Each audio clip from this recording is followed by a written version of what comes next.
The who's who of theatre turned out for Broadway's biggest night, the 71st Annual Tony Awards, where the Canadian musical Come From Away came away with a big win.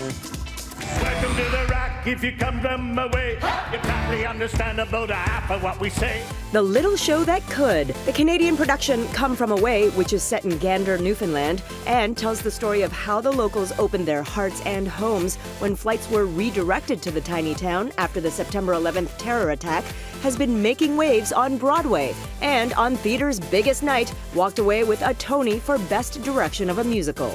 Christopher Ashley, Come From Away.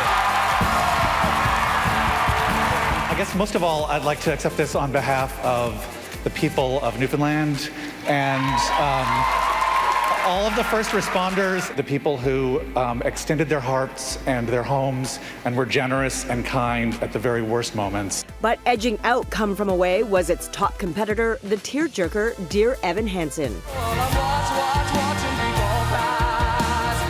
The musical about young outsiders won the biggest popularity contest in theater, scooping up 6 awards, including the top prize, Best Musical and Best Actor in a Musical for newcomer Ben Platt, who is just 23 years old. Don't waste any time trying to be like anybody but yourself, because the things that make you strange are the things that make you powerful.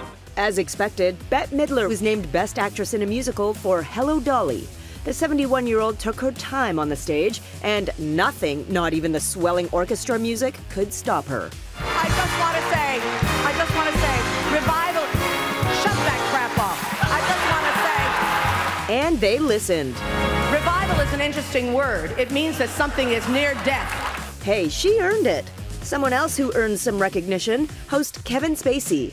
The actor, who's a Tony winner himself, poked plenty of fun at the fact that he was not the first choice to host the award show, as he's not particularly known for singing and dancing, but he certainly proved himself to be an excellent choice.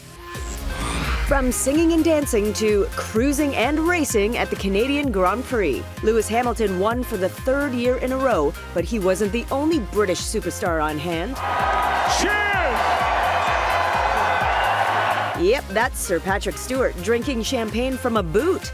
The boot of 3rd place driver Daniel Ricciardo, in fact. This is Ricciardo's signature way of celebrating. Of course, Stewart wasn't the only big name outside of racing who showed up for the A-list festivities. Over to BT Montreal's Derek Fage with a look at the star-studded weekend. The glitz, the glamour were in Montreal for Grand Prix weekend, and of course at the Ritz for the year's hottest party.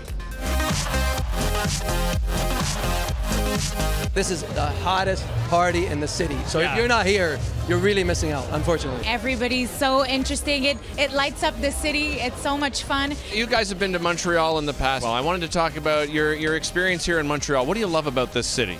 We love the food, we love the people, we love the fashion. Great restaurants. It's like a clean version of New York City. That's how I look at it. All right, thanks, Derek. And coming up tomorrow, we'll have our chat with Owen Wilson, a.k.a. Lightning McQueen himself. We're talking Cars 3.